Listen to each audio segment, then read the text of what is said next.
days at the stick. From who's got it better than us to brick by brick. It's always the 49ers way, from off-season to game day. Yeah, we talk back. It's the 49ers Cutback.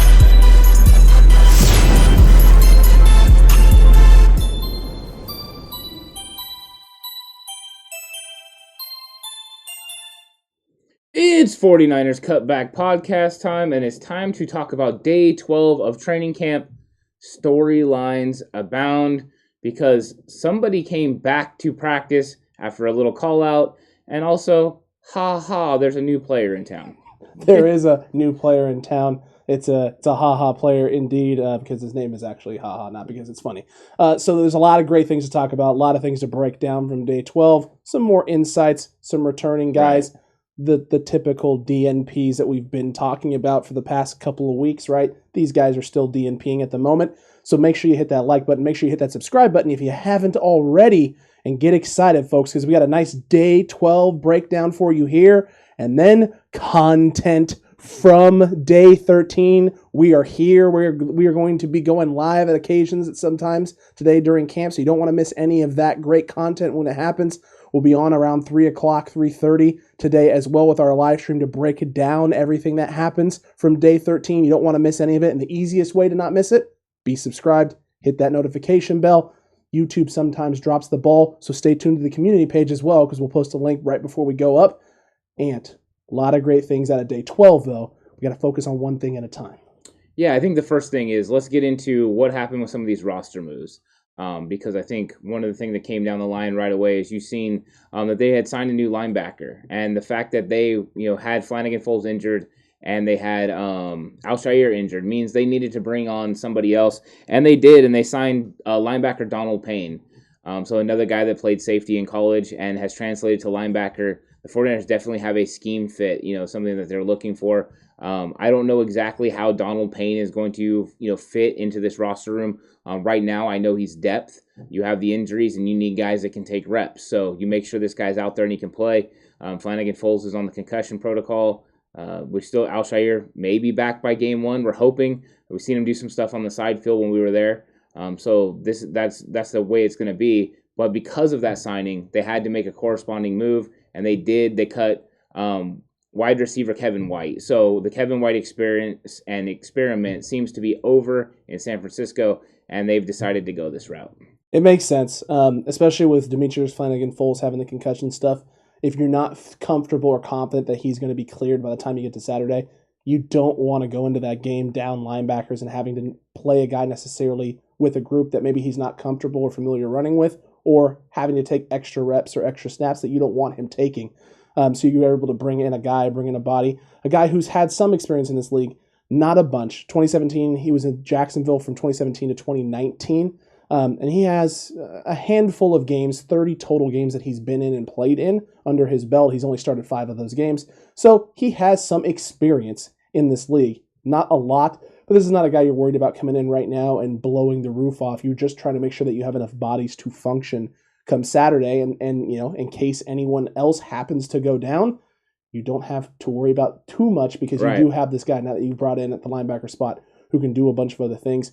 And in all honesty, at this point, this is kind of where we feel this group is at. They have an idea of the guys at the linebacking position that they're comfortable with and that they like and that they're seeing. This is just a precautionary piece in case someone goes down. Yeah, it is. You have to have a certain amount of players at each position when you're going through normal reps at training camp. Last year we saw with the receiver position, once it dipped below a certain amount, the injuries kept stacking up because these guys were getting too many reps. You have to have the balance. These guys take all these reps in, and so they have to make sure they keep a certain amount of guys at each position, which was another reason they addressed another position. We have the safety position that needed to be addressed because Tart is still out, and then you have Tony Jefferson that's out. So they needed to go ahead and sign somebody else. They had talked about a bunch of different guys that were kind of rumored over the last couple days, Sure. Players they could bring in. It was Sendejo and it was McDougald, and they ended up going with veteran Clinton Dix, and now he's going to be in that room. What can he make this team? I doubt it, even though he's a very talented player. He was a first-round pick overall at one point, or not overall, but first-round pick, but this is just, I don't see it. He got cut by Dallas Cowboys last year. He hasn't looked good in a few years, so I think that this is kind of a, maybe let's take a look at it, let's see what's there, but it's really a depth piece, and I think they're still comfortable with the guys they have in front of him. But another time the 49ers needed to kind of reach in the piggy bank and bring in somebody because these injuries are mounting a little bit. Luckily, none of the injuries so far are season-ending or crippling or anything like that. It's the normal stuff that happens in training camp. I think it's more of an annoyance that you have to make these moves and bring these guys in and use that cap space. Correct. I mean, look, he hasn't had a great year since 2016. Yeah. 2016 was the last time that this guy was playing at a Pro Bowl level. It's his only Pro Bowl year that he was ever selected to a Pro Bowl. And then he had that disastrous 2018 where he was jumping around from team to team, from Green Bay to Washington, got to Washington, didn't really put up a lot of numbers, didn't have a lot of good things there. Ended up in Chicago in 2019 and then gets cut by the Cowboys in 2020. If you're day one, you remember Dave. We brought Negative Dave on the pod, especially when the Niners and Cowboys were playing. We wanted to have a conversation with him about this team. Not a big fan of the Clinton Dix. No. Not a big fan at all. So this is a guy who I just have questions about and concerns, but here's the good news for Clinton Dix, right? You're coming into a situation where in Dallas, defense, not so good. Secondary, not so good. San Francisco, it's real good. It's real good. In fact, you got a much better front four than you had in Dallas, and you got a much better front seven than you had in Dallas. So maybe some of those struggles and some of the things that he's been struggling with can get hidden a little bit, right? They don't have to be necessarily as prominent and as big of a deal. And if he can, coverage-wise, be a guy who can do pretty well or decent, you already know this is a guy who hasn't any issues laying down hits and things of that nature and tackling. So for me, I understand it. This feels more like a name brand sign because I think you and I both felt, and there are some other 49ers fans, Splash Cousins is one of them, who felt that Bradley McDougald was probably a better scheme fit in San Francisco because he ran a lot of it when he was in Seattle. So there's maybe not a big learning obstacle or hurdle. They obviously see something from Clinton Dix. Maybe it's that jumps off the page athletically that they feel will work or fit in the system. Or who knows, maybe they know they're just going to cut this dude as soon as some of these other guys get healthy and they're just bringing in a camp body. That's exactly it. McDougald probably would have cost more money. So you make the calls, you look at these guys and see what they got, their medical, and then you make a decision. And if you can get this guy in a league minimum contract where you don't have to pay any sort of a bonus, you do it because you're looking at depth. You're just trying to get by until you get some of these other guys back. That's what it's about. He's not going to make this roster. I'm going to put it out there plainly. He's just not going to make this roster. Ha ha on me if he does. And part of the reason he's not going to make this roster is because of Talanoa Hufanga. Talanoa Hufanga is out there and he's making plays. He's improving every single day. And the fact that he had an interception of the Rosen one, USC 1, UCLA 0. He went ahead and made that play, and he's developing though. He looks good in his drills. When we got to watch him, he was really close to us. He was right in front of us, and we got to see it. The technique is getting better. You can tell he feels more comfortable. It's always going to be an adjustment, especially the speed of the game. He was a guy that flew around a lot in college, so once he adjusted the speed of the game, I expect him to fly around a lot too. He's one that I'm really excited to watch in the game on Saturday because now he gets to hit somebody full speed, and this guy's like a missile. He flies up and he hits people hard, and I want to see him be able to hit somebody from the other team. Kansas City, be careful if you're going over the middle when Talanoa Hufanga is sitting around there because he's going to take your head off, and that'll be fun to watch. It's going to be exciting. Also, him on special teams. I want to see what he does. He says he's going to be a Pro Bowler, special teamer. This will be our first chance to get a look at it. I like that. I like the confidence, I like the bravado, I like the intensity. I like the fact that his head is in the right spot. Right. He knows that he may not be a guy who can contribute defensively, like in the every down defensive aspect of the game, but there is another third of the game that he could have a big role in. And the fact that he's motivated enough in that role to want to be a Pro Bowler, right? Want to be a guy who is the best in the league at what he does in that third of the game. Correct. That's huge because, again, that's a guy who's willing to sacrifice and not be selfish about, wanting to be on the defensive side of the ball making huge plays, but understanding he's going to have to wait his turn, he's going to have to develop, he's going to have to show that he can do it consistently. And while I'm doing that, I know I can have an impact in this third of the game, which is just as important.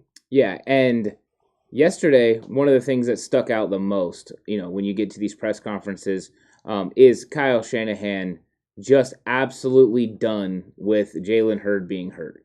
Yeah. He was very clear. He needs to get out there. He's not going to make this roster. On the live stream, we talked about the fact that more than likely Jalen Hurd is going to show up. And guess what? Jalen Hurd heard his coach. You heard? And he showed up, and he went through all the drills, and he did 11 on 11s. Now there's mixed reports about what he actually did and what he accomplished. I wonder how much of that is, are we just getting that irritation from people where they're like, you know what, this guy's done. This guy's cooked. He's finished. And they're not really willing to let this guy still develop.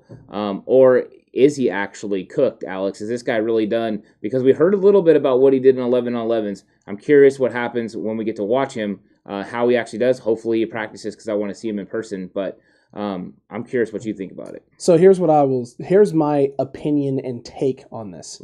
I'll separate the two. My take is that you need to, when you're listening to people talk about Jalen Hurd, you have to take all of it with a grain of salt. What has their opinion been on Jalen Hurd?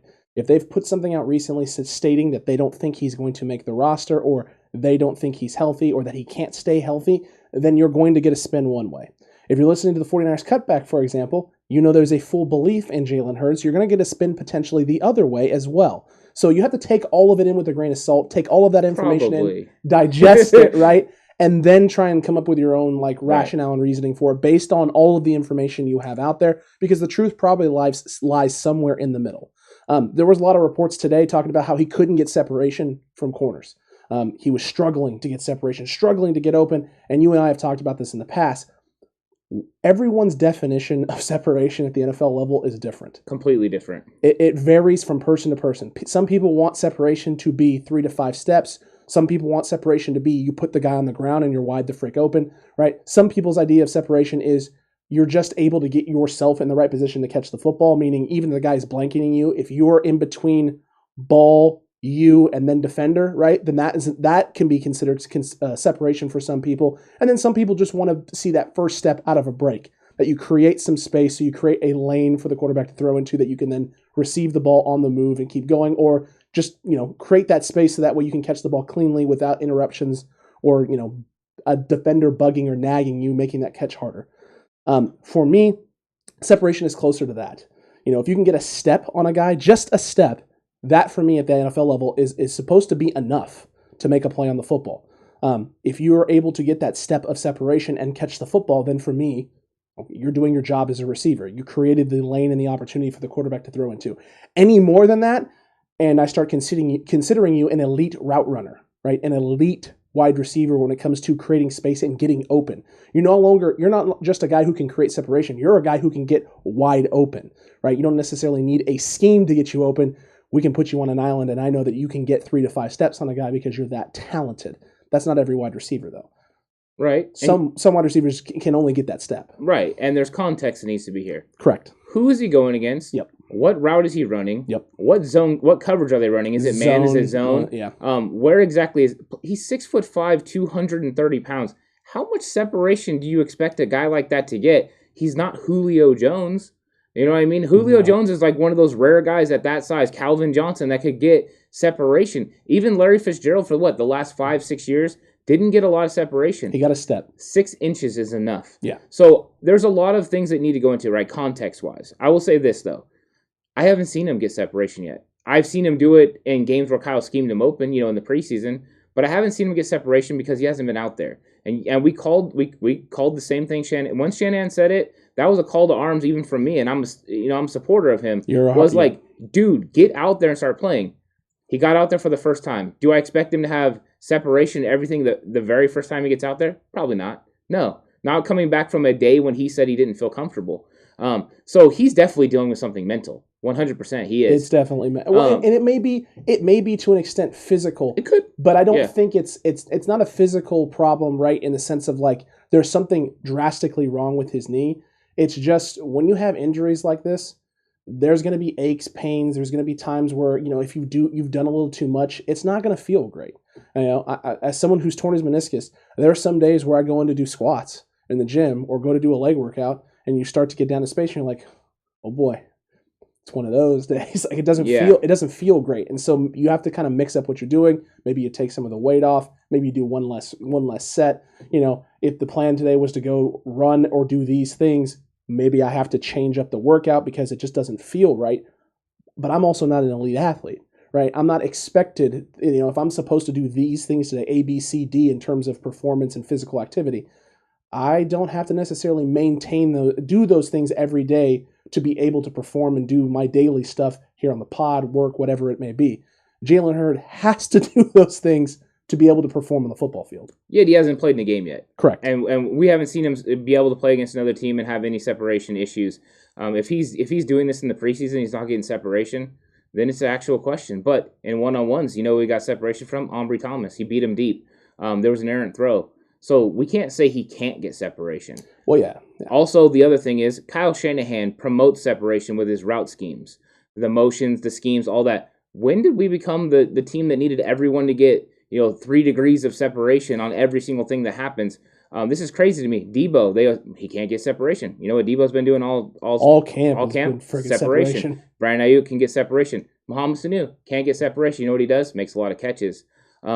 It's a lot about scheme. It really is. I don't see any reason why this guy can't get separation in a game. Well, let's talk about Trent Sherfield is a perfect example of this. This is a guy who on film in Arizona didn't actually legitimately wasn't getting a lot of separation. True. He was not getting a lot of separation. It happened at times, but it wasn't consistent.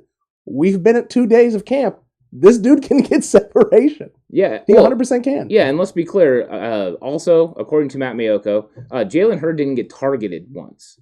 So they never even looked his way. So if the only times you're watching Jalen Hurd then are during one-on-ones and things of that nature, if he's not getting targeted in 11-on-11s, unless you're watching him every snap he's out there, there's no way to know with 100% certainty if he's getting separation.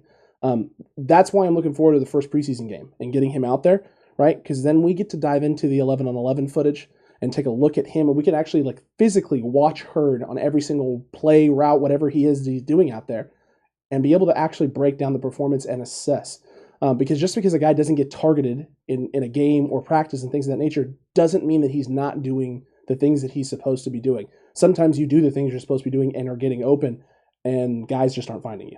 Well, why would they have any sort of a focus on the practice plan be on him if he doesn't show up to practice the day before?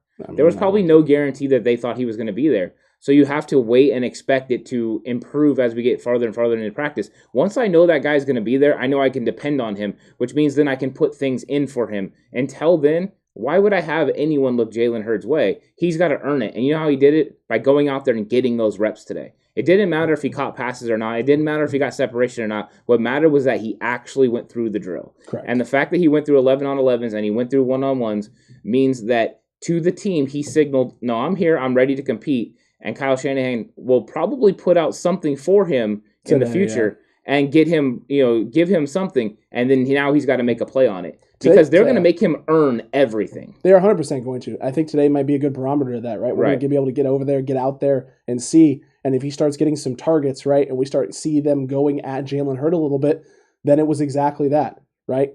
Kyle put the challenge down, right? Put the foot down, put the challenge out there. You got to be here. You want to make this roster? I don't care what your potential is anymore. You have to be available. You need to be out here. You need to show me and show this team something. And Jalen Hurd answers the bell, right? He answers the bell on Wednesday. Now he's got to answer the bell on Thursday, and then he's going to have to answer the bell on Saturday. If he can answer the bell for these 3 straight days and put something down out there, it starts to move him towards that trust aspect, right? Where you can start to trust that this guy's going to be here. You can start putting him in situations and giving him opportunities to demonstrate something with the ball in his hand. But yeah, you have to be available. We've always said this, right? The best ability is availability for these players. We said that with Jimmy, right? We've said that now with Jalen Hurd. Last year, that was the case for George Kittle, Deebo Samuel, Brandon Ayuk, all of these guys. They've all missed time. This offense can't function if you got guys who aren't in positions to be on the field to make plays for you. They have to be available. Jalen Hurd is going to have to show that he can be. It's going to take time also to do that. So again, fans, I get it. You want him out there. You want to see something from him immediately. This is still a process. You can't just throw him out there and expect all right, now do it. You haven't done it in 3 years, by the way. Do it. Do it now. He's got to build. He's going to have to earn that trust, right? Earn that respect and get more comfortable himself out there because, like you said, Ant, a lot of what he's dealing with right now is probably mental. Yeah, and I'm going to say these things, and we need to give, number one, we need to give him the respect that he deserves for this reason. He showed up, right? Mm-hmm. The coach called him out, and he showed up. So that means he wants it. That's number one. Number two, he's not cooked. This guy still has a lot of talent. I've seen him going through individual drills, it's still there. He gets in and out of breaks fast. He's got something. And number 3, there's still room on the Jalen Hurd train. Go ahead and jump on. If you're thinking about jumping off, you're going to be upset that you did. Stay on board if you're on, and if you're not, it's okay to come on board. The 14 train is still running strong. No injuries are coming, and he's going to have a great season. I agree with you. I think he is going to too. And listen, it just may not be early. I think you and I both hoped that we would get a little bit early. It's coming. I know I had hoped for early season Jalen Hurd because it would make, I think if he was able to have a lot of success early in the season, it opens up the dynamic of the offense for later in the year because you now have to focus on Jalen Hurd. We may get a little bit of an inverse where maybe the first 3 or 4 weeks you don't get a lot of big Jalen Hurd opportunities and plays. Maybe you see little flashes here and there. And as he gets more comfortable and Shanahan gets more comfortable, it slowly starts building and building and building until it hits its stride middle to late half of the season. We haven't even played a single preseason game. Correct. We have zero idea what this guy's going to do in the next 3 weeks.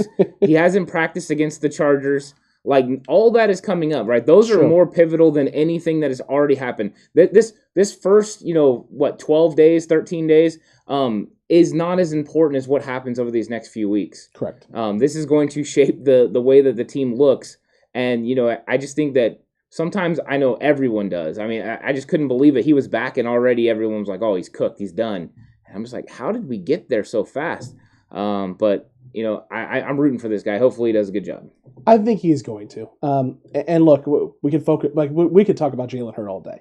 We really could. There's a lot of things to talk about. I mean, no, we could. Wait, there's other stuff to talk about. There are other things to talk about, surprisingly, and it won't just be the quarterback play, folks. We're deep breaths. If you've been around the podcast before, it's not just going to be all quarterback discussion and Trey Lance and Jimmy Garoppolo and Trey made a big play downfield and then Jimmy threw a bad ball and then a good ball and then Rosen, throws a great ball and then 15 terrible balls and then Sudfeld, you need to acknowledge him. All those things kind of happen at times. But let's talk about this 49ers defense. You and I both have felt that this 49ers defense has been incredible the 2 days that we've been to camp. They stacked another great performance on, again, yesterday in day 12. Look, they're making big plays. The offenses, right? We've seen that, right? We've seen Trey Lance take big shots downfield, big plays, and then the defense immediately tighten up, stiffen up. Yesterday they forced 3 turnovers. 3 turnovers in crucial situations, right, where they were moving the ball down the field. Offense is getting a little bit of a rhythm going, and the defense goes, I don't think so. 2 of those were from Jimmy Garoppolo picks. One of them was tipped at the line of scrimmage by DJ Jones, which you love to see from DJ Jones, and then intercepted by Dre Greenlaw. And the other one was thrown, I think it was thrown to Debo, and it was an interception by Jason Verrett. Verrett now has a few picks on Mr. Jimmy Garoppolo. DJ Jones being able to get up in space. That's the first pick that Jimmy has had that's been thrown off of the D-line, creating pressure and tipping a pass. Yeah, we've seen Trey get balls knocked down. But when we were there, we didn't see Jimmy get balls knocked down, which is different because Jimmy does get balls knocked down in the games. So that was something that, he definitely has to worry about. The fact DJ got his hands up is great, and the defense has looked good. You're right about Jason Verrett. We talked about this before. The way he closes in on these routes and just takes the ball away. A lot of PBUs, pass breakups, he gets in there and makes plays. So it's not shocking to me that he's causing turnovers. It's not easy to beat the secondary, especially when this defensive line has been playing the way that they've been playing. And then you've got these linebackers that are rallying and making tackles. I mean, George Kittle's gotten whacked 2 days in a row, one time by Fred Warner, today by Dre Greenlaw. These guys are out there. It's getting to that point now where they're tired of playing each other. They're ready to play someone else. Camp gets long, and these guys are out there, and they're wanting to get physical. They're wanting to take out that frustration on somebody else. But I think it's a good sign how good this defense is. I think we all need to, when we're evaluating these quarterbacks so much, I think we're overlooking how good this defense really is. Okay, Jimmy had a bad day, or Trey had a bad pass, but part of that's because this defense is so freaking good. I think people are going to be pleasantly surprised when we get that out there and this defense starts tearing it up.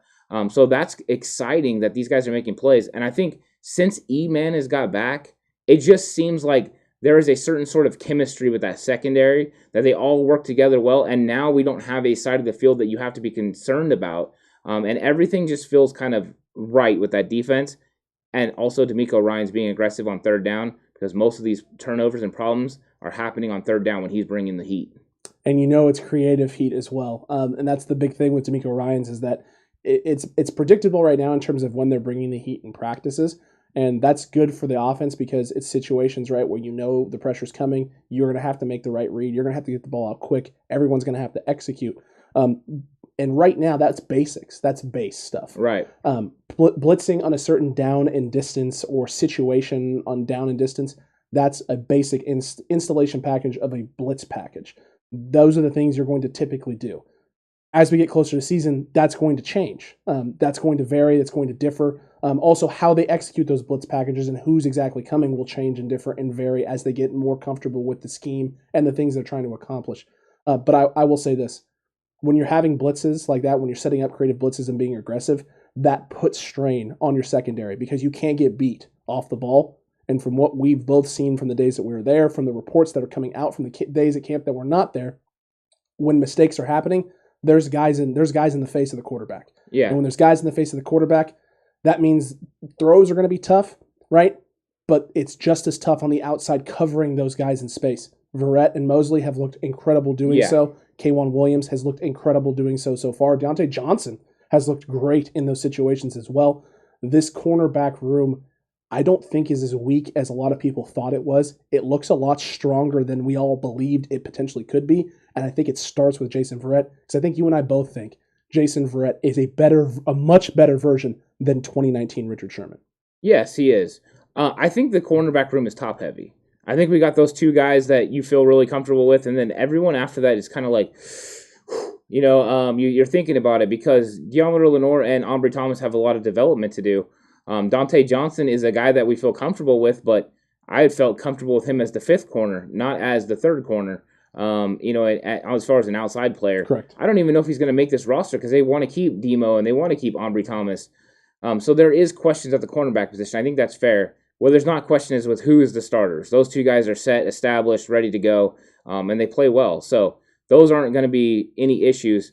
The other thing that's been brought up, and I'm going to kind of go off what this D-line has been doing, is how bad supposedly the second offensive line is because Trey Lance keeps getting pressure in his face, and these blitzes are coming, and that's part of it. The one thing I will say is if you listen to what Mike McDaniel said afterwards, he's talking about the pass protection and what they think about it. One thing he brought up was sometimes you have to know what the hot is. He's talking about the hot read, the hot route. The receiver has to know what to do, so it doesn't mean it's Trey's fault, but also the quarterback has to know what to do, and they have to get the ball out because sometimes the numbers aren't in your favor. They're going to bring more guys and you have blockers, and it gets put on the offensive line like, oh, this is an offensive line problem. It might not be. This could be a protection issue from the fact if you have an empty set and they're bringing more guys than you can block. If they're bringing 6, somebody's unaccounted for. So you have to find your hot route, you have to get it there, and you have to get rid of it quick. And if that's not going on, then that is part of the reason that they're getting so much pressure. I'm not saying it's Trey. It could be Rosen. It could be Sudfeld. It could be Garoppolo. I don't know who's in there at the time. I'm just saying he was very clear on that. And that was a problem that we saw last year with the quarterbacks that we had playing, whether it was Mullins or Beathard, is sometimes somebody would come unaccounted. And Jimmy has problems with this occasionally. I think Alex Mack's going to help with that, with him. But I look at this and it says, you know what? That is still things that need to be learned. So let's not put all the onus on the offensive line. I'm sure they make mistakes, especially the second string line. I'm sure they're struggling at times. But this defensive line is too good. But sometimes we have to realize it's not always their fault. Just simple math. 5 offensive linemen, 6 defenders coming. Somebody's not getting blocked. And I think that happens far too many times. So once again, we need to find some context. I'm curious when we watch if we can put some context on that. Yeah, especially since the other day when we went, we saw a lot more blitzes coming into play. And I kept thinking to myself, I wonder if we're going to start seeing some more struggles from this in terms of turnovers. Because if there's pressure coming, that means guys in your face, potential for tipped balls, potential for not being able to step into throws and maybe put the zip or get your hips around and get your shoulder and hips pointed towards your target and being able to put the ball in the spot that you want it to put it to. Right. So if you can't do those things, that can lead to turnovers, right? It takes a lot of arm creativity and strength to put the ball where you want to put it when you don't have the ability to move and set and plant your feet and get yourself, in the direction that you want to be in to throw, right? Not every quarterback is Patrick Mahomes and is throwing across their body, looking away from a guy and being able to put it on a dime. It's just not. That's an incredible arm talent, right? Aaron Rodgers does those types of things too. Yeah. Moving one way, flips his hips quick, doesn't get his hips all the way around, is able to put the ball on the dime, going in a direction he has no business putting the football. Those are very special traits in special guys. And we think Trey has the arm talent for it, but that doesn't mean necessarily that he's as cleaned and polished in that aspect of the game. And that's okay. He's a rookie. He's not necessarily supposed to be that clean in those areas in that respect.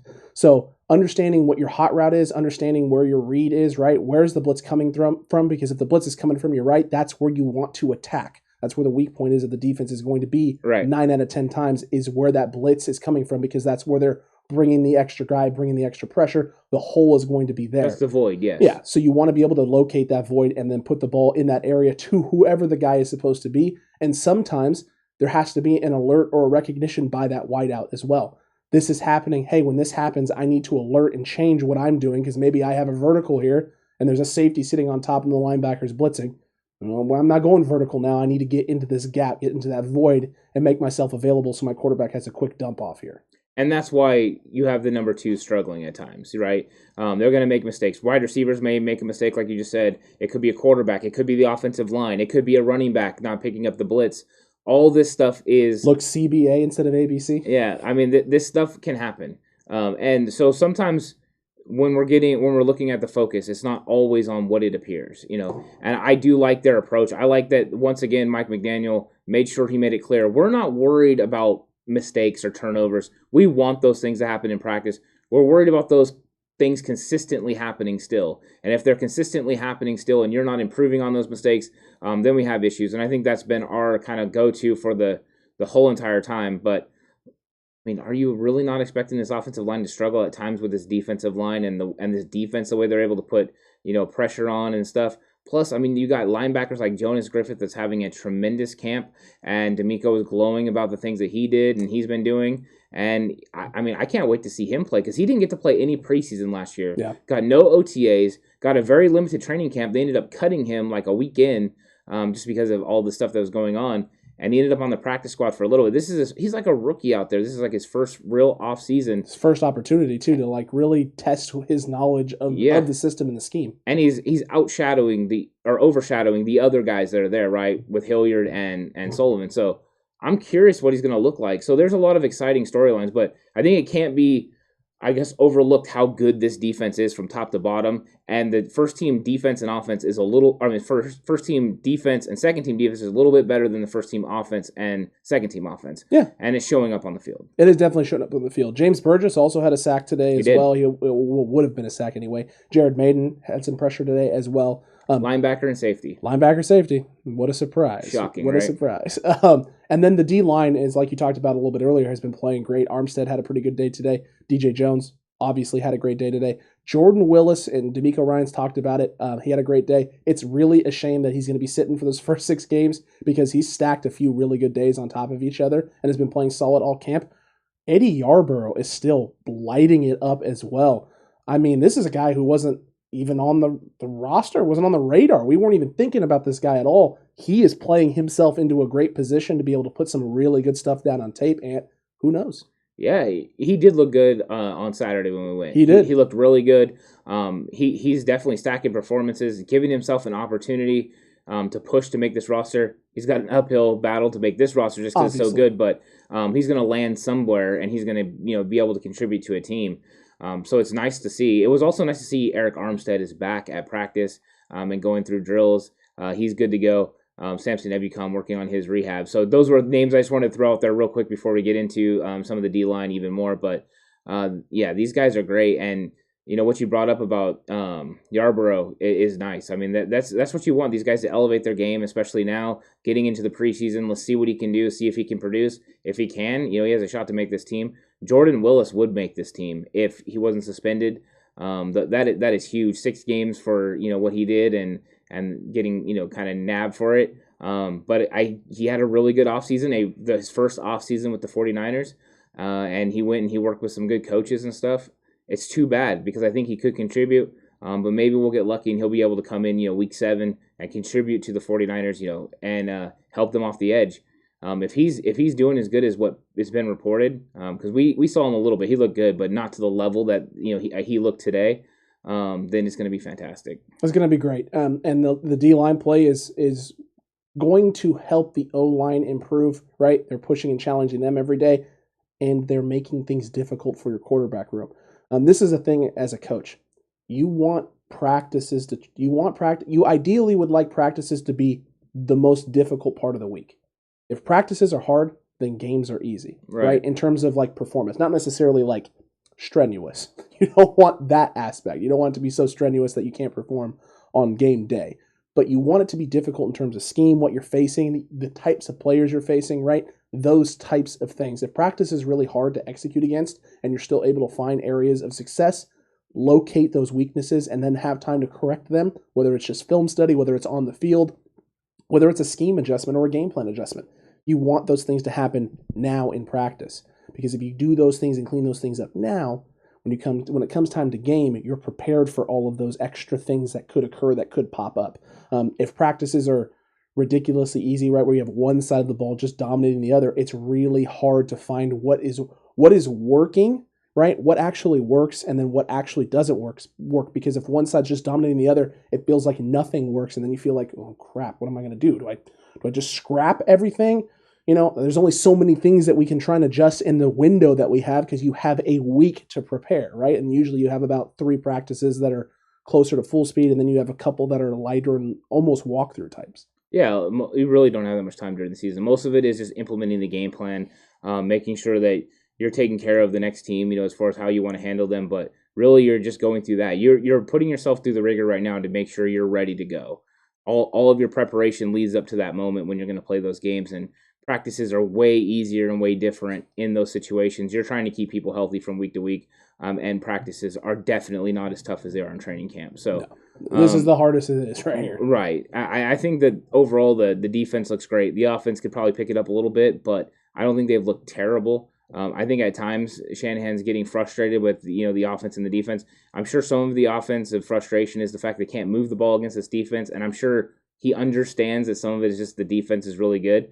But he wants to be able to execute at the highest level, and getting that done is not always easy. And getting it done in the situational football that they've been working on, he knows that needs to be cleaned up if they're going to be successful, because Jimmy hasn't looked good in the red zone. When we were there, he didn't look good in the red zone. He had another bad day in the red zone. He needs to execute there, because we do think there's a potential for Trey Lance to play red zone reps. Jimmy Garoppolo might not get that many if he continues these struggles. It is a little bit of a different game when you play in that that 20-yard area. The game changes. You don't have as much room to spread the defense. So windows and lanes change about where you're going to get the ball. So he needs to step that up, because Trey's very successful there. Once again, one of those things where Trey's successful in one area where Jimmy's not. And there's other areas where Jimmy's successful and Trey's not. It is a weird thing going on, but hopefully that they can work this out and get these situational things together, because you know as well as I do, all the time last year I harped on red zone offense. That is a big thing for me. Touchdowns instead of field goals. If you score touchdowns instead of field goals, you're going to win more football games than you're going to lose. You're putting up actually more than 2 times the amount of points when you're scoring touchdowns, because you're getting the additional 3 plus the extra point afterwards. The extra point's on Robbie Gould. It is on Robbie Gould, but I mean, the point was, right? Yeah. The point is that you're able to put up twice the amount of points in the same amount of time, right? In the same possession. And if you have 3 of those types of drives in a game where you're putting up twice the amount of points and your defense is able to hold teams to field goals, you're stacking up drives later in the game for the other team. In a situation where if you put 3 together early in a game, right, and the opposing team is able to put up 1 touchdown and 2 field goals, later in the game, you are now putting them in a situation where 1 drive necessarily can't get it done for them. They're going to need 2, potentially 3. And as we get into that second half and the clock starts to wind down, as a coach, you have to start making choices and making sacrifices. Do we just leave ourselves in a position here where no matter what we get points, or do we risk it and go for that 7 so we can try and cut into that lead a little bit more? Again, you put the onus on the opponent later in games if you're able to punch things in early in terms of the decision making they're going to have to make later in the game, especially if your defense is performing.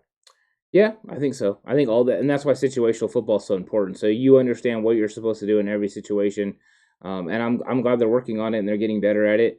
But sometimes it leads to mistakes and things, and that's how you grow and you learn and you get better. So I think there's a lot of cool storylines though at training camp. There really is, and these are just some of them so far.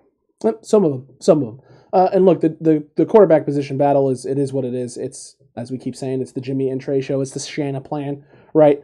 And you had Jimmy going 13-24 today. He had some struggles, no touchdowns, I believe, on the day, and it was just some picks and an almost interception as well from one, I believe. K1 Williams. It was K1 Williams? Yeah, he collided with Dre Greenlaw.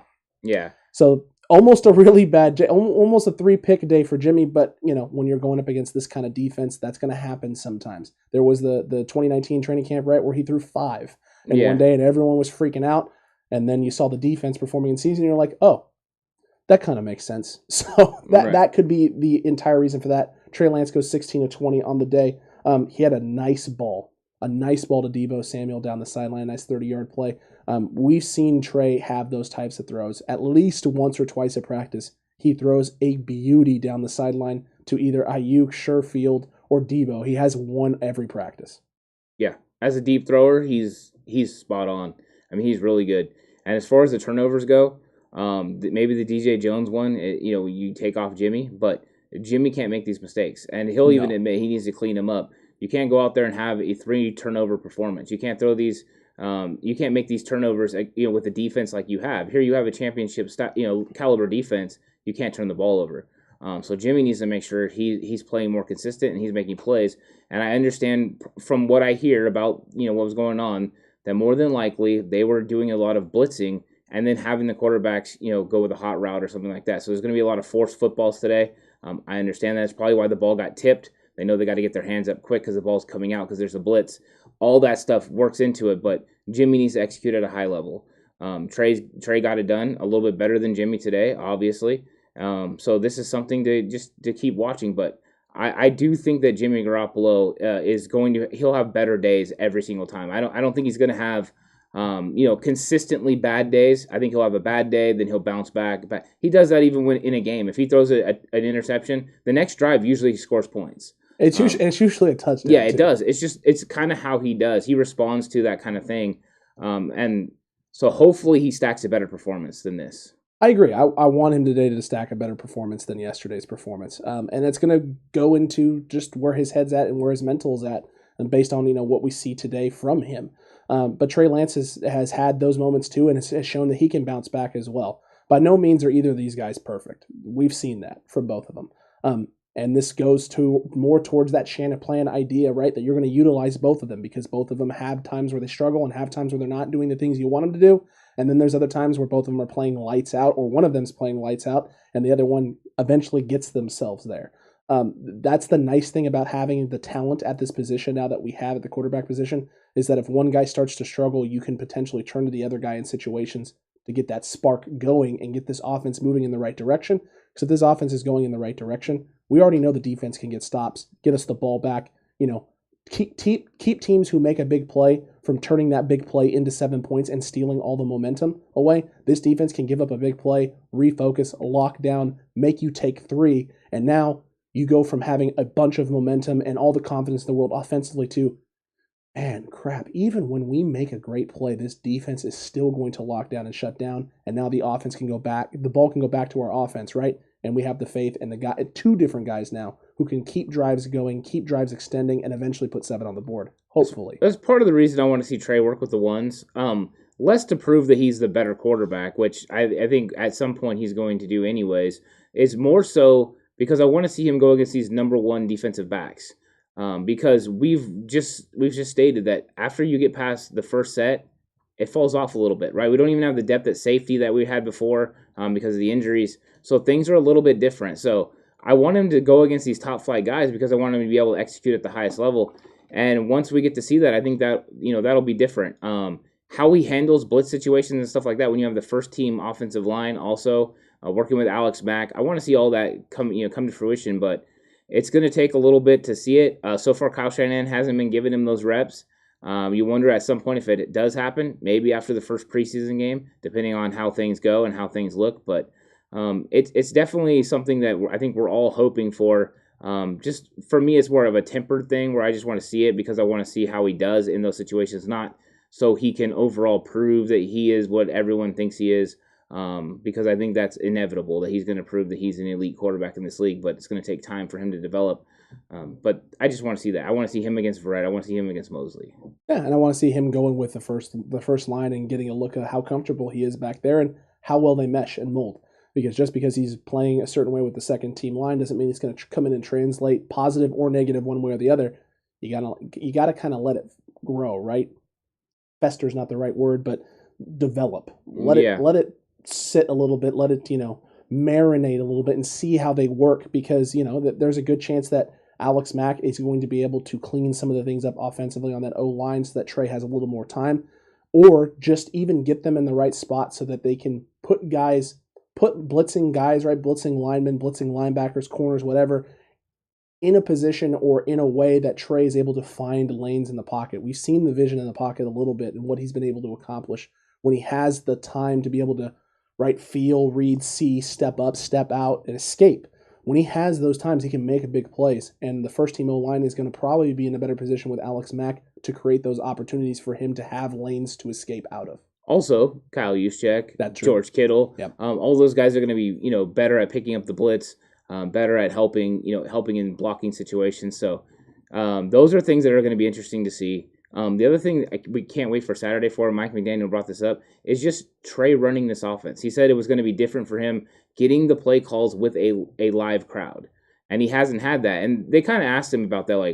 I think a lot of people think, well, he played in college, so he obviously got him, but you have the helmet mic. So he's like, oh, yeah, it's different. With the helmet mic, it's taking some getting used to, getting that play filtered in there, and then he's got to, be able to tell his teammates what exactly they're supposed to do and communicate it. I think that's just something to watch, these little things that you don't really think of on a day-to-day basis that these guys have to be able to do well.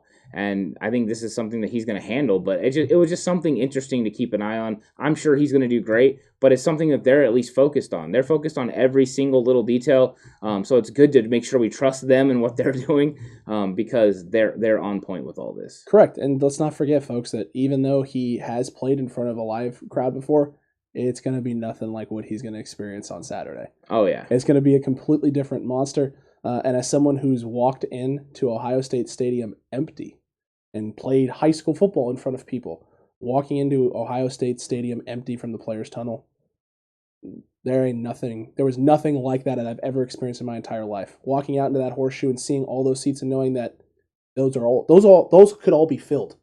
I had a moment there just looking at an empty stadium. I don't even want to imagine what that environment and the amount of adrenaline that's going to be pumping through Trey Lance and all these rookies' veins when they walk out of that tunnel for the first time at Levi's to a packed house. Yeah, it's going to be exciting. It's going to be so much fun. Everyone's going to want to fly around. I can't wait to see the energy coming from like Hufanga and Fred Warner. These guys are going to be hyping it up. They're going to be ready to go. They're going to be flying around. They're going to be hitting everybody. And we're getting so close now. I'm starting to feel that excitement. I'm starting to get there. I'm ready for it. It's going to be fun. I'm getting the goosebumps, Ann. I'm excited. Look, we can't end a QB Watch 2021 discussion without acknowledging Nate Sudfeld. Got to talk about him a little bit. Went 5 of 6 today. Hit a big 35-yarder to Craycraft down the sideline. Right? I think it was on Aubrey Thomas, was it not? I believe so. Aubrey Thomas, and apparently Thomas received an earful from Tavon Wilson on the sideline. So I like that. The vet getting on the rookie a little bit and getting on him about something. Yeah, Tavon Wilson knows what's going on. And he's getting on these guys, making sure they're doing their, playing their part. That must have meant there was a busted coverage. You're not going to yell at someone for a bad performance, right? If you get beat, he's not going to yell at you to pick it up. He's going to yell at you if you bust your coverage. So there must have been something that happened there. Something wasn't communicated. And Suddy took advantage of it. And Sudfeld throws a nice, pretty ball. Just sometimes he almost looks lackadaisical. It almost looks easy for him out there. But he's at least playing well. Rosen is still having these moments of inconsistency. If you're looking for the quarterback 3 situation, Rosen is good 1 minute, throws a touchdown pass. The next minute, he throws an interception. We've seen that multiple days now. That's just kind of how he rolls. And I think that is what's giving Sudfeld, at least right now, I think the heads up, is because Sudfeld is more consistent and doesn't turn the ball over. If you're Kyle Shanahan and you're looking for stability, that's stability, right? Good decisions, maybe some bad throws every now and again, but nothing game-breaking. I haven't seen a Nate Sudfeld pick so far, and we have seen him take shots downfield. So it's not like he hasn't, pushed the ball downfield or taken some risky throws. He has thrown some risky passes and even some pretty bad balls. and they just haven't ended in picks. That doesn't necessarily mean they won't eventually end up in picks, but if you're looking for someone who can just go out there and isn't going to turn the ball over, Sudfeld's got the edge up right now over Rosen, because this was our big takeaway when we talked about this position battle to watch at QB3, was that Sudfeld hasn't done anything impressive, but he also hasn't done anything atrociously awful. Rosen does impressive things and then immediately turns around and looks like absolute duty garbage for the rest of the game, right? He'll start off the game with an incredible throw and then throw 2 or 3 horrendous picks, and you're like, dude, what are you doing? Yeah, if you made a highlight reel of Josh Rosen at training camp, you would think this guy needs to be quarterback 1. I mean, because he has these moments where he just, throws the ball downfield so effortlessly. It looks nice, makes plays. The problem is you have the context of everything else he does in between, which isn't usually good. No. And that's the real problem with him. It's just too up and down. The talent is there, but the recognition and stuff of coverage is just not there. And he still throws some errant passes where you're looking at him like, what did you just look at? What were you throwing at? What did you see? Because there was a throw the other day where we were sitting there and he made it, and you and I kind of looked at each other. It's like, what are you doing? Yeah. Because I'm all the way on the other side of the field. I barely have a view. Like I'm struggling to see what's going on down the field over there on the other side where Secret Shanahan is running practice. And even I know that that's not a good decision there based on the coverage, based on what the corner is. Like, I don't know what you're seeing there. Well, I knew it was a bad decision based on there was no offensive player within sight and 3 defensive players around the ball. It's not the only time he's done that, though. No, that's usually not a good sign. Is that the Josh Rosen special? Yeah. It's the Bermuda Triangle is what it is. No. That ball goes and never comes back. Let's hope Rosen doesn't end up in that Bermuda Triangle. And then, Mike McDaniel discussed that some players aren't going to play at the preseason game. He said, we're going to have a plan for everyone to get in there, but there's circumstance to where players might not play. And I have to admit, the first thing I thought of was the quarterback position, because we've discussed now with the probably more snaps for Jimmy and for Trey, that Suddy would probably get the last set of snaps and maybe no Rosen this time. You mean to tell me that the communications department put out that roster and that it may not be accurate? Well, it is semi-accurate, but I did see some people saying, they thought it was pretty much 100%, that they thought, this is pretty close to what they saw. But there were some glaring things. Like one of them that jumped out at me was that JaMychal Hasty was ahead of Elijah Mitchell. If you were going on seniority, then that makes sense. But I don't see that. That depth chart for the most part looked like a seniority depth chart, in my opinion. In a lot of cases. You had Richie James where he was and Trent Sherfield where he was. You had Juwan Jennings and Jalen Hurd, together on the list. And then you had, other tight ends ahead of Jordan Matthews as well. I thought he would be at 4, but I think Cole Pruitt was still ahead of him. It was interesting. I looked at it, but I gotta admit I didn't study it, so I'm not going to go into it. But the Hasty one stood out to me a lot. That he was equal to Gallman, and I think anyone that's seen reps at training camp knows that Gallman is definitely ahead of Hasty, and I believe Elijah Mitchell is as well. Yeah, I would say that that's accurate. That Gallman is at this point in time, he's been operating as running back 3. So the fact fact that Hasty would be above him or at the same level as him is just not. It's not a great representation of what we've seen in practice, right? It's just it looks like more of a seniority list of who's been here, who's done certain things, and putting them in order that way. I know there was a lot of excitement around seeing Brandon Ayuk as the kick and punt returner. Oh, the lead punter? Yeah, as the lead guy. You don't think it was just alphabetical order? I think so. Yeah, I do too. They had 5 guys there, and it was looked alphabetical order. That's what it looked like to me as well. So I got a kick out of that. Because here's the thing. Brandon Ayuk could be the lead guy in the room, right? He could be punt returner 1 and then only take punt returns on certain situations. Now that I think about it, you had Hurd and Jennings, HJ. You have Gallman, you have Hasty, GH. That might have just been an absolute alphabetical order breakdown, so it was a troll. No, I think they put guys in order, right, because Sermon was ahead and stuff. Correct. But I think when they got to 2 guys that were close or equal, they just put them in alphabetical order. It's probably fair. The other thing that jumped out was Jake Brendel was the backup center. Yep. And I think we all think it's going to be Daniel Brunskill. You have to be able to maneuver your offensive line. You're not going to keep Jake Brendel on that offensive line. Plus, I've seen him block. It's not good. Well, it's a struggle because he's going against a great defensive line every single day. But you just see how much better some of the other guys are. Yeah, and you're not counting on this guy to step in it and play if Matt goes down. No, you're really not. No, you're really not.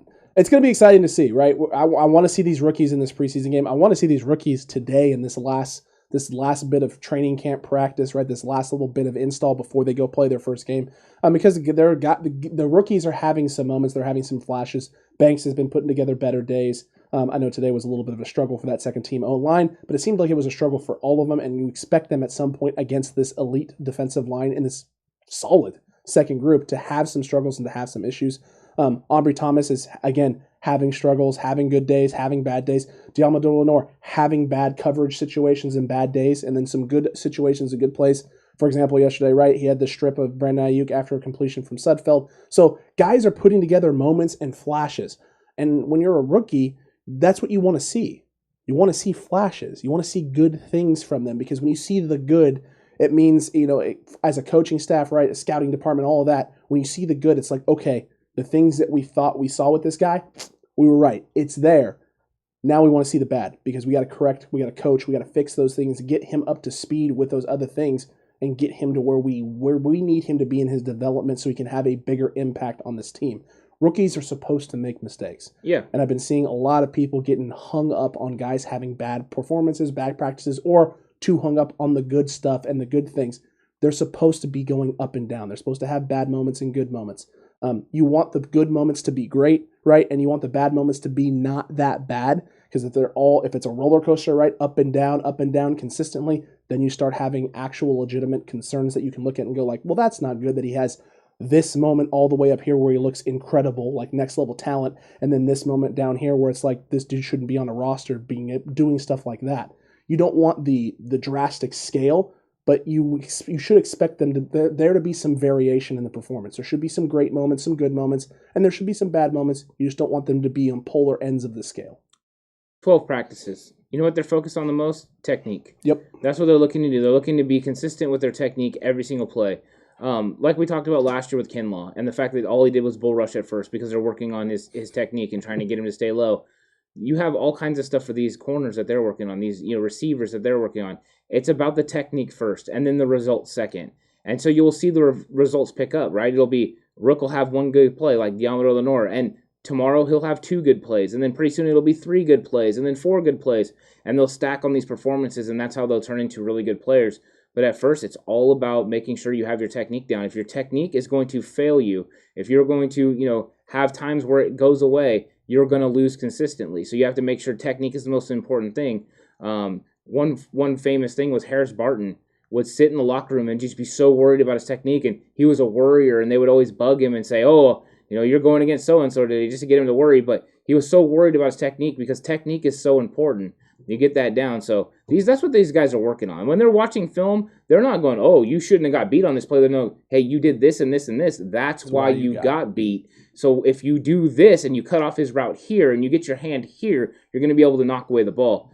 So there's so much that goes into that. And that's the part of football that is being broke down on a daily basis in 49ers training camp. Not, Jimmy threw 3 picks or 2 picks. It's going to be, Jimmy, you threw a pick because this happened, right? Or the offensive guard didn't get DJ Jones's hands down on a hot route. Make sure you cut him, get him down so that Jimmy has a place to throw the ball. I don't know if that's the case. I'm just saying that is something that could be involved in even times when Trey's got the ball batted down. It might have been an offensive lineman's fault to get the defender's hands down. There are situations too, right, where we've seen Trey hold onto the ball too long and take a sack.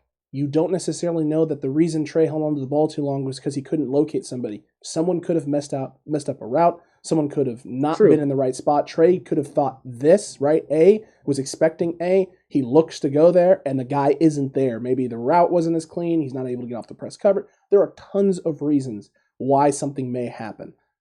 The hard part about right now is there's no film. Like, there's some film out there, and you get to see little highlight stuff, right, where they show like 5 seconds of the play, but you don't have a full breakdown. The best part about preseason game 1 is we're going to get 11-on-11 film. We're going to get to break all of that down. You, the Cutback crew and the faithful, are going to get to watch potentially some of that breakdown and see what's going on, and we're going to get a better idea and grasp of when mistakes are happening, why are they happening, how can they be fixed, and is there really anything to be worried or concerned about? Someone's just making terrible decisions and can't get open or whatever? Or is it these things can get cleaned up, this is how they can fix these things, and you know what? That's great because now they have it on tape. Now we get to see it live against another team, and these guys are going to get one step closer to being the team that we think they're going to be in this 2021 season. Context matters, and the context is going to be all over it when you play a game because now you know the play call, you know the defensive scheme, you know what they're running, you know the personnel groupings, all of it goes into it. When you're at practice, you don't know what these coaches are saying, what they're doing. So unfortunately, we can't make all the times as accurate of statements as we would like, and we have to leave it open. And I think it would be bad of us to go ahead and say that we knew exactly what was going on, what people are thinking. And sometimes when that happens, I just shake my head like there's no possible way, I can't even claim to know that I know what Kyle Shanahan's thinking about on certain plays. At least once I can see it after the fact, I'm able to glean what he was looking at, what he was doing. And even then, I don't have a full grasp of what he's doing. I can only project my own opinions on it.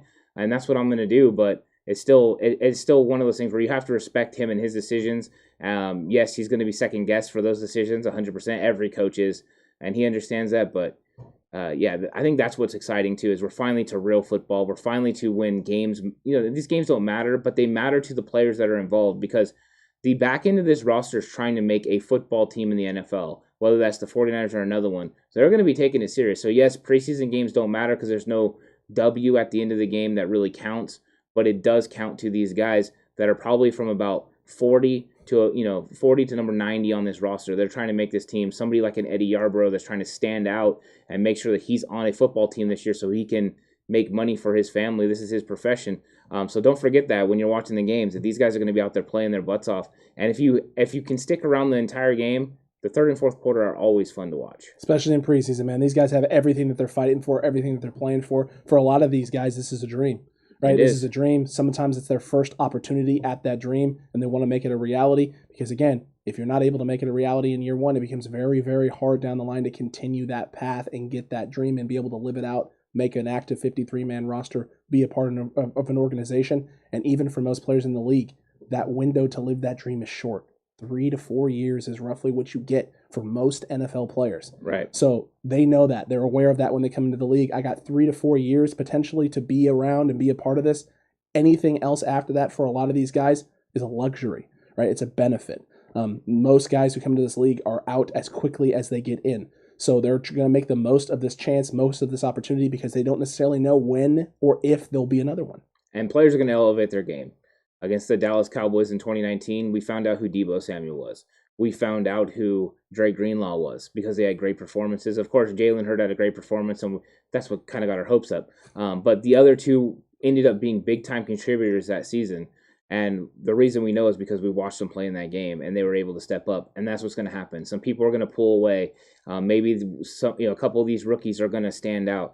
Somebody we picked up in free agency is going to stand out. And that's what's exciting to watch. We're finally going to get a full glimpse of how these guys look against another team. I'm excited for that. I'm excited for everything that we got coming up through Saturday, everything that's coming after Saturday, and live practices versus the Chargers next week. That's going to be exciting as all can be because you're going to get this group out there against another opponent, working on things, being able to get some of that angst and energy out of wanting to play football against an opponent. They're going to get some of that as well leading into that game against the Las Vegas Raiders, right? Really? Are they playing the Chargers? Are they playing the Chargers in week 2? I think they're practicing the Chargers in week 2. But they're playing the Raiders in week 2, I think. Oh, okay. I just figured they'd be playing the same team that they're practicing. I think it's the Vegas Raiders.